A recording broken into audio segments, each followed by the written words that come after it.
Salut à tous, nous sommes à la fin de l'année 2016 et pour ça j'ai décidé de faire une petite rétrospective des films de super-héros qui sont sortis cette année, les revoir dans un cadre différent, chez soi calmement. Ça m'a apporté une vision un petit peu différente sur ces films et pour ça j'ai décidé de faire le top 6 des films de super-héros de cette année. En 6ème position, Captain America Civil War qui était sorti en mai, si je me souviens bien, qui était en fait un sort d'Avengers 2.5 et que j'avais tout simplement démonté à sa sortie.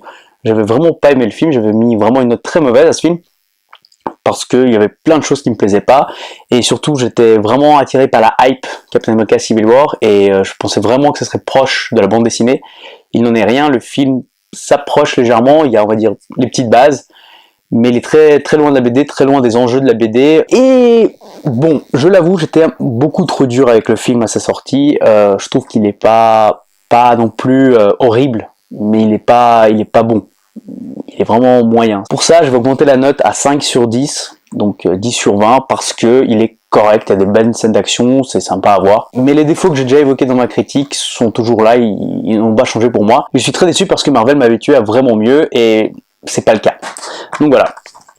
En 5ème position, Suicide Squad, donc le 3e film de l'univers DC Cinematic Universe, si on peut dire comme ça. Film beaucoup décrié cette année, considéré souvent comme le moins bon de tous.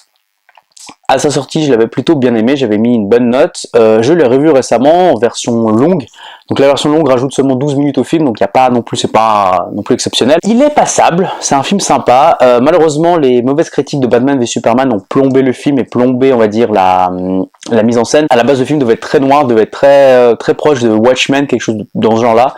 Et à la fin, ils se sont dit, on va faire quelque chose comme les Gardiens de la Galaxie, mais pas trop. Donc, on sent que les mecs étaient un peu tiraillés. C'est dommage parce qu'il y avait beaucoup de travail, il y avait des bons acteurs dedans, le projet avait du sens. Je dois dire que j'avais mis une note de 7 si je me souviens bien, et je crois que je vais descendre à 6 sur 10, donc 12 sur 20, parce que c'est un film passable, mais pas excellent, il est regardable, si je dois dire. En plus, ce qui est l'avantage de ce film-là, c'est qu'il n'est pas indispensable dans le DC Universe. Vous pouvez directement regarder Batman v Superman et Justice League, sans passer par le cas Suicide Squad, et ça c'est déjà un avantage en soi. Numéro 3, un film que je voulais faire la critique mais j'ai pas eu le temps, X-Men Apocalypse, qui est le 6e film de X-Men, 3e film avec l'équipe de Michael Fassbender et James McAvoy. Quand vous regardez X-Men Apocalypse, c'est assez drôle parce que vous regardez Batman v Superman, Captain America Civil War, X-Men Apocalypse, vous avez juste l'impression que c'est 3 fois le même film, mais avec 3 fois les mêmes enjeux, 3 fois les mêmes problèmes, 3 fois les mêmes méchants, mais juste un peu différents. Et je dois dire qu'il est vraiment bon, j'ai vraiment apprécié ce film. Le méchant est correct, Apocalypse, les acteurs sont toujours bons, vous avez des très belles scènes d'action, le rythme est vraiment bien géré, on s'ennuie pas, il y a des bons scènes de dialogue, il y a des actions, il y a des courses-poursuites, il y a du suspense. Le film est bon de A à Z. Il fait directement suite à X-Men Days of Future Past, qui était sorti il y a 2 ans, qui était un petit peu bizarre. Pas mauvais, mais bizarre dans sa chronologie, parce qu'il y a 2 univers qui se croisaient, et on savait pas trop comment ils se croisaient, parce qu'il y avait des petits anachronismes. Sur ce, je lui donne une note de 7,5 sur 10. J'ai trouvé que c'était un très bon film, il va très bien vieillir.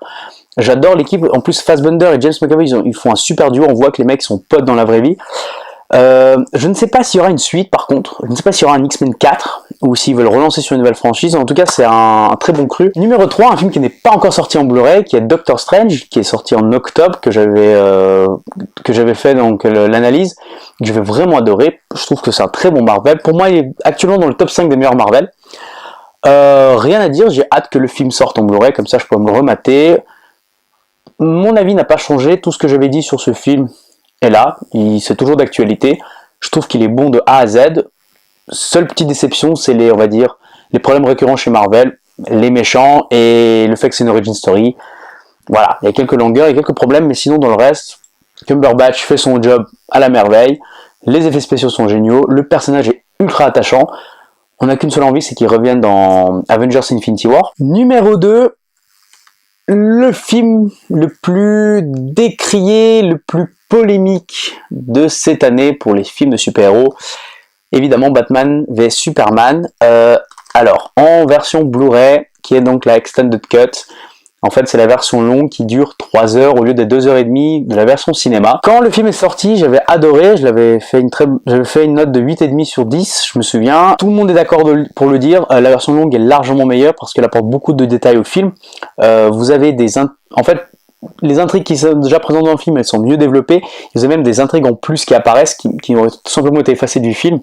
Notamment la présence de Clark Kent, il y a toute une enquête de Clark Kent vis-à-vis de Batman. Et le film en fait porte mieux son titre.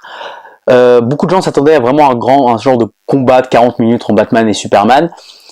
Et finalement c'est un combat d'idéologie, c'est un combat de justicier, mais dans leur approche de la justice. Batman est vraiment une justice expéditive et punitive dans ce film, là où Superman agit comme Superman, en sorte de dieu comme ça, qui va répandre l'amour et sauver tout le monde sur la Terre. Et justement, il y a une enquête vis-à-vis de ça de la part de Clark Kent. Une meilleure introduction du personnage de Lois Lane qui paraissait vraiment fade dans le film en version cinéma, qui là vraiment intéressante et qui est vraiment un vrai personnage féminin dans la version longue. En plus, c'est toute une enquête qui est développée en parallèle, une enquête qui a été largement coupée au début du film. Et surtout, le plan de Lex Luthor paraît beaucoup plus cohérent, beaucoup plus compréhensible, plus logique aussi, j'ai envie de dire. J'augmente légèrement ma note, je lui donne un 9 sur 10. Pour moi, ce film est bon dans tous les aspects. Il est bien géré. Point négatif peut-être, j'ai revu quand même les effets spéciaux. J'avoue que Doomsday, il ressemble un peu à un troll dans Seigneur des Anneaux ou Le Hobbit. Si jamais vous avez déjà vu Batman v Superman et que vous avez bien aimé, la version longue est chaudement recommandée parce que vous allez adorer le film. Si vous n'avez pas du tout aimé Batman v Superman, je sais que c'est dur à dire. Je sais que pour vous, ça va être dur de faire.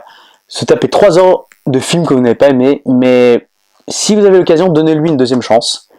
Il y a moyen que vous appréciez beaucoup plus le film. C'est un film qui est ultra décrié, mais qui va bien vieillir. C'est surtout au niveau de ça, je pense que dans quelques années, on entendra parler de Batman v Superman, mais on n'entendra plus parler de Civil War, par exemple. Numéro 1, sans attente, je crois que tout le monde est d'accord pour dire que c'est le meilleur film de super-héros de cette année, de même plusieurs années, Deadpool.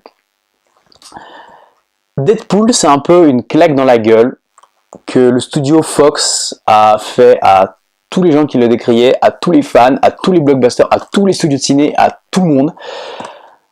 Parce que c'est un studio que je trouve qui est paradoxal. Ils sont capables du pire, comme avec 4 Fantastiques qui était sorti l'année dernière, ou tout simplement du meilleur. Le Deadpool que tout le monde voulait, il est là. Le film est parfait de A à Z, il est fidèle aux comics, Ryan Reynolds est nickel dans son rôle, et vraiment il a porté ce projet à bout de bras pendant une dizaine d'années.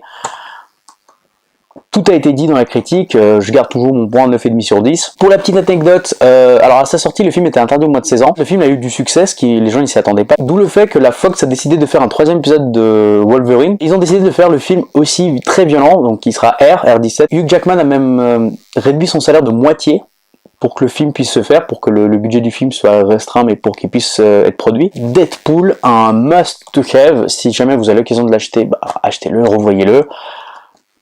Pour moi, il est le top. Pour moi, c'est le haut du panier, le haut du classement. Si vous n'êtes pas d'accord avec mon classement, libre à vous de faire vos propres classements dans les commentaires, n'hésitez pas. Donc voilà, à très bientôt